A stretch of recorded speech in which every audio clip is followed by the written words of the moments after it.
Hello. This is a talklet that introduces the problem table algorithm, which is a way of calculating heat recovery targets directly rather than having to read them from a graph. So previous talklets have demonstrated how we can construct composite hot and cold curves from the individual hot stream data and cold stream data for a process, and how we can then move those two curves together until at the point of closest approach, which we call the pinch, they are delta T min apart, where delta T min is the minimum feasible temperature driving force that is large enough to give heat exchangers that aren't too big, but small enough to give quite a lot of heat recovery. So we move our composite hot and cold curves together until they're just delta T min apart at the pinch, and this allows targets for the maximum amount of heat recovery and the minimum amount of hot and cold utility to be read from the graph. So here we are with our previous example. There's the hot composite curve, which we've moved to the right. We now move the cold composite curve to the left until at the pinch they are, in this example, 20 degrees C apart. And the overlap between the hot and cold composite curves shows that we're able to achieve a theoretical maximum heat recovery of 1600 kilowatts. We would still need to take away some additional heat using cold utility, and the target for cold utility would be 300 kilowatts, and would still need to supply some heat through hot utility, and the amount that we'd need to supply is shown here as 100 kilowatts. But constructing graphs and reading from them in this way is tedious, and it's also not very accurate. There has to be a better way. We need a way of calculating targets and calculating the location of the pinch directly, and that method is the problem table algorithm. So, an important concept to start our thinking is that heat from a hot stream is available to heat any cold stream that is more than delta T min colder. So, if heat from a very hot stream was left over from heating the corresponding cold streams that were delta T min colder, then that leftover heat could be used to heat even colder streams, couldn't it? Yes. So let's illustrate this with an intermediate hot stream from our example graph here by doing an energy balance between that hot stream and its corresponding cold stream. And for the purposes of illustration, we're going to start with hot streams just below the pinch. So this bit here, let's zoom in on that. And so here's the pinch, the point of closest approach, where our composite curves are 20 degrees C apart. And we're going to consider this hot stream here. In fact, it's a composite. There's a couple of hot streams that are combined over this temperature range. But these hot streams are cooling from 120 degrees C down to 80 degrees C. And their temperature change, therefore, the temperature change of the hot streams is 40 degrees C. Now, the combined flowing heat capacity of these hot streams is 6.5 kilowatts per Kelvin. So in cooling from 120 degrees C down to 80 degrees C, this stream with its combined CP of 6.5 kilowatts per Kelvin loses 6.5 times 40, which is 260 kilowatts, and there we go. It's losing 260 kilowatts of energy. That heat is transferred to the cold streams. So there it goes, 260 kilowatts is available to transfer to the cold streams. Now, how much heat would the corresponding cold streams, in other words, cold streams undergoing the same temperature change, pick up? Now, the corresponding cold streams are 20 degrees C colder, and how much heat would be left over when those cold streams that are 20 degrees C colder are heated up? So for feasible heat transfer, the heat would have to go into cold streams 20 degrees C colder, so that's cold streams heating over the range 60 degrees up to 120 degrees C. In our illustration here, those cold streams, in fact there's only one, but it has a flowing heat capacity of 5 kilowatts per Kelvin. So in heating from 60 to 100 degrees C, this stream would pick up 5 times 40, which is 200 kilowatts. So it picks up 200 kilowatts of heat. There is therefore 60 kilowatts left over, and that 60 kilowatts could be used to heat even colder cold streams. So by doing an energy balance for corresponding temperature changes between corresponding hot and cold streams, we can find out how much heat is left over for even colder cold streams, or how much more heat might be required from even hotter hot streams. That's always a possibility as well.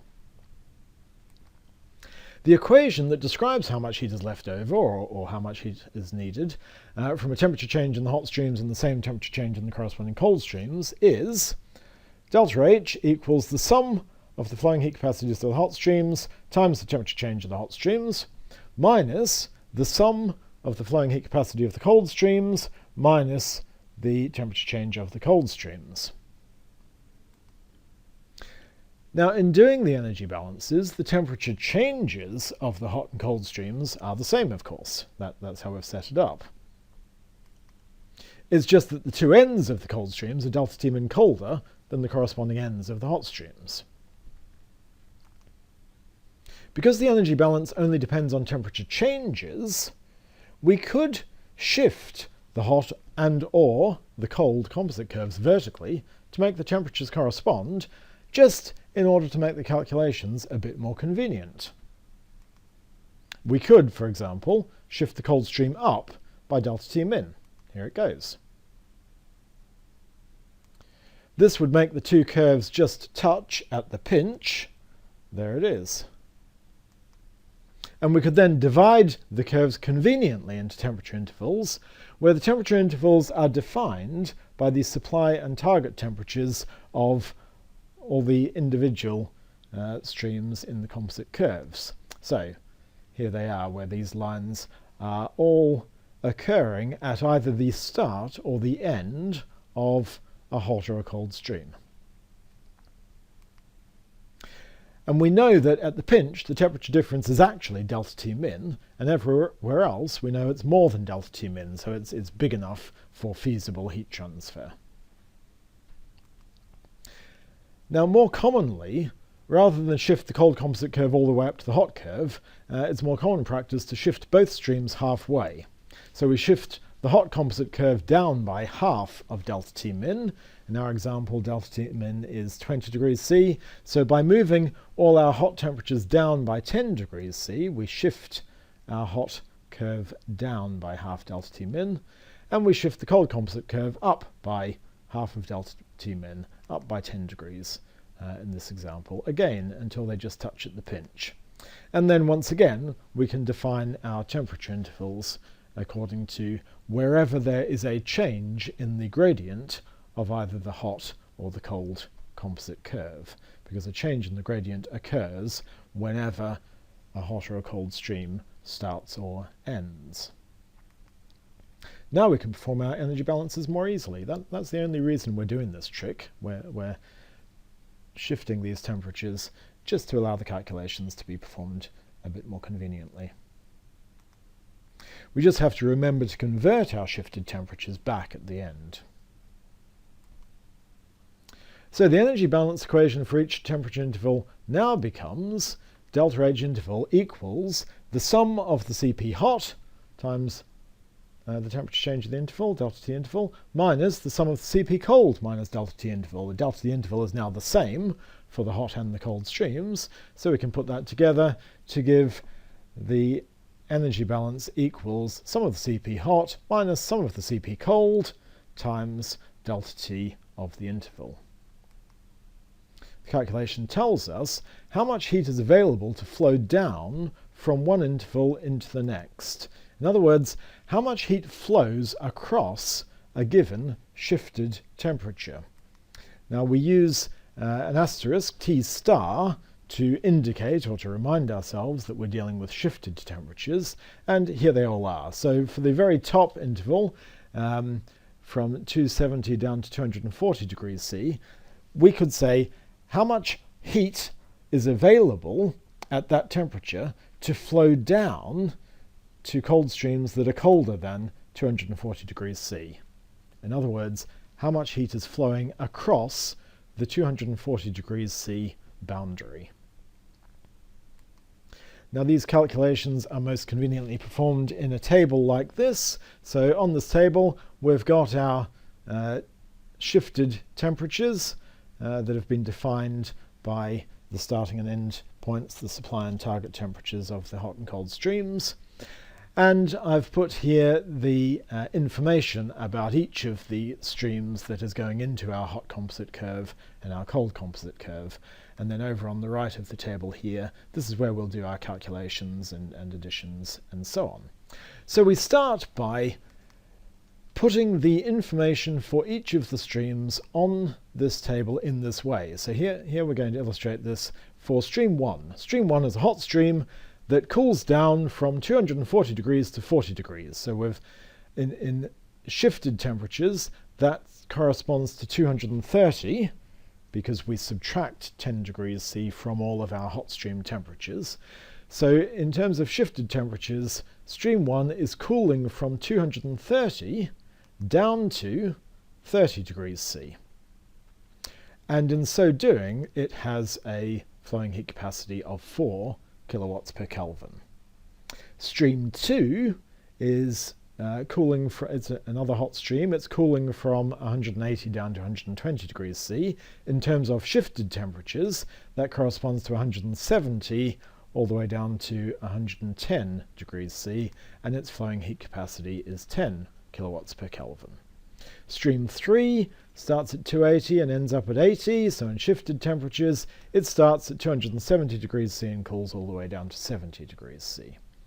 Stream 4 starts at 50 and heats up to 230. We're going to have to add 10 degrees to those temperatures, so that means in terms of shifted temperatures it starts at 60 and ends up at 240 degrees C. And its flowing heat capacity is 5 kilowatts per Kelvin. And stream 5 starts at 110 and ends up at 160. In terms of shifted heat capacities, that corresponds to heating from 120 up to 170 degrees C with a flowing heat capacity of 16 kilowatts per Kelvin. So we've captured all of the information for all of the streams on this little diagram. Now we can calculate the size of the temperature change for each interval. So our top interval covers the temperature range 240 up to 270 degrees C, so the size of the temperature interval, or the temperature change, is 270 minus 240 equals 30 degrees C. And so it goes on for all of the other intervals. 240 minus 230 is 10. So that's the size of the next temperature change, and 60, 50, 10, 40, 10, 30, and so it goes down. Right, we now need, in the next column, to calculate the sum of the hot flowing heat capacities minus the sum of the cold flowing heat capacities for each temperature interval. So our first temperature interval is from 270 to 240 degrees C, and we only have one stream that is crossing that temperature range, and that's stream 3.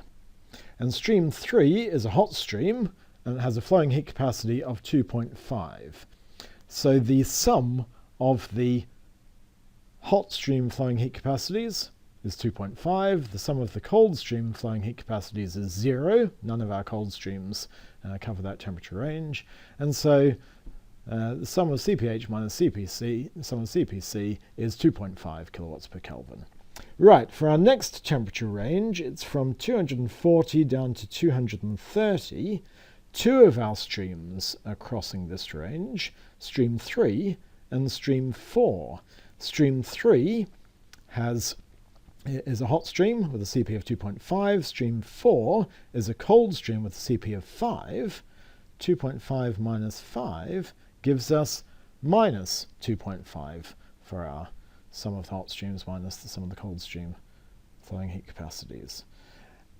For our next interval, from 230 down to 170, we now have 3 streams that are engaging with that interval: stream 1, stream 3, and stream 5. The sum of the hot stream flowing heat capacities is 4 plus 2.5. So stream 1 has a flowing heat capacity of 4, stream 3 has a flowing heat capacity of 2.5. So that's 6.5 altogether, minus a CP of 5 for stream 4. So 6.5 minus 5 gives us a result of 1.5.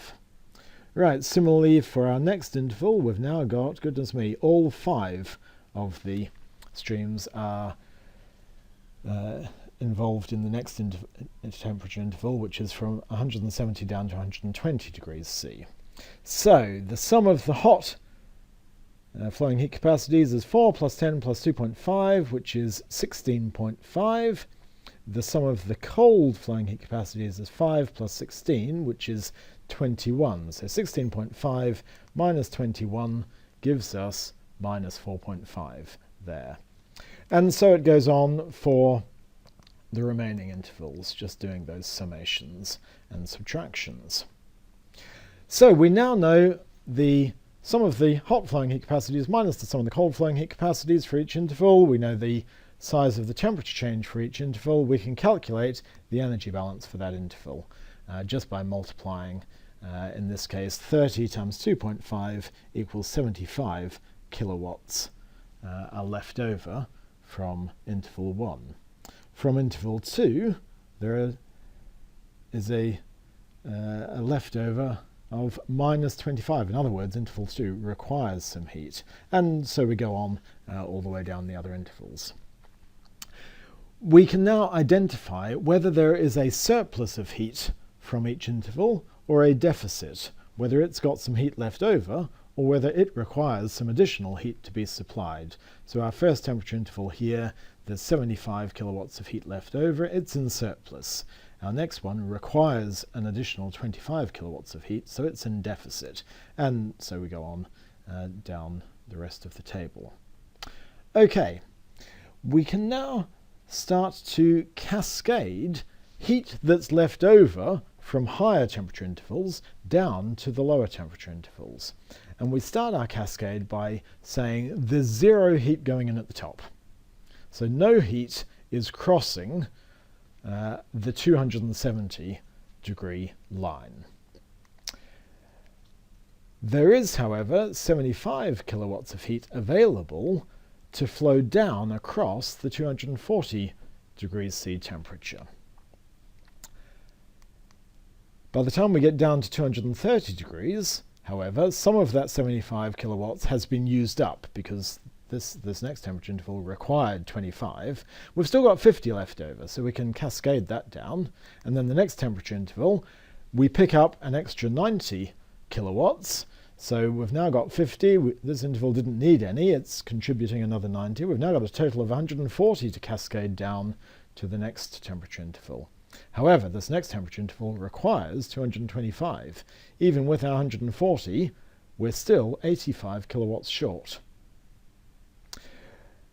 Even so, cascading that down, our next interval has 115, so we've got 30 to cascade down, and then another 60 brings us up to 90. The next interval uses 10 of that, but we've still got 80 left over. The final interval contributes another 120, meaning at the bottom we've got 200 kilowatts of heat that now needs to be taken away. Okay, so we've cascaded our heat down, but we've ended up with this negative number, this minus 85 in the middle. And what we do at this stage is we look for the largest negative number. In this case, we only have one negative number in our cascade, but that indicates at that point we need an additional 85 kilowatts of heat. So it means that we need to put in 85 kilowatts of heat that is hotter than 120 degrees C, in order that by the time we get to this point we've got enough heat available to satisfy the cold stream requirements at this point. So we know that we need another 85 kilowatts of heat. Let's put it in at the top. let's say, okay, we're going to supply that 85 kilowatts of heat as hot utility. So there's our hot utility. We put that in, and then we do the cascade again. So we're putting in 85. From our first interval, we pick up 75, giving us a total of 160. From our next interval, we cascade all the way down. And you notice that 3 or 4 intervals down, we end up with a 0. So because we supplied the required 85 kilowatts of heat, we're now getting, at one point in our cascade, 0. At this point, our energy balance is perfectly balanced. There's no more heat required at that point, and there's no heat cascading further down at that point. By the time we get down to the very bottom, because we put in an extra 85 kilowatts of heat at the top, we've got 285 kilowatts of heat in total at the bottom, and we're going to have to take that away using cooling water or using some sort of cooling utility. And so the problem table cascade here has identified for us the amount of hot utility that we need to provide and the amount of cold utility that we need to provide. And it has also identified for us the pinch point. The pinch point occurs where the 0 occurs in our problem table cascade, because at that point no heat is flowing across that temperature boundary. And so we can read off here that the pinch is occurring at a temperature of 120 degrees C. Now this is a shifted temperature, you'll remember, and so this corresponds to the pinch occurring at a hot stream temperature of 130 degrees C and a cold stream temperature of 110 degrees C. So that's how you do the calculation, and I'm sure that you can appreciate that that calculation is easy to put into a spreadsheet and to automate. And in fact, that is what has been done in the iChemE spreadsheet, which we'll be going on to in just a moment. So the problem table algorithm has indicated that we need 85 kilowatts of hot utility and 285 kilowatts of cold utility. Compare this with the graph that we started with. There it is. And, oh no, it doesn't agree. The graph that we started with said that we needed 300 kilowatts of cold utility and 100 kilowatts of hot utility. Why doesn't it agree? It's because there was a mistake in bringing the two composite curves together. As we said, constructing these composite curves and then moving them about on a graph and then trying to read the values from the graph is just not very accurate. And this example has illustrated that. So we were close, but we weren't quite right, whereas our problem table algorithm has calculated accurately the hot utility requirement is 85 kilowatts, the cold utility requirement is 285 kilowatts. So this just goes to illustrate the difficulty of the graphical method. This is what it should have looked like. In fact, it should be 1615 kilowatts of heat recovery, leaving only 85 kilowatts of hot utility and 285 kilowatts of cold utility.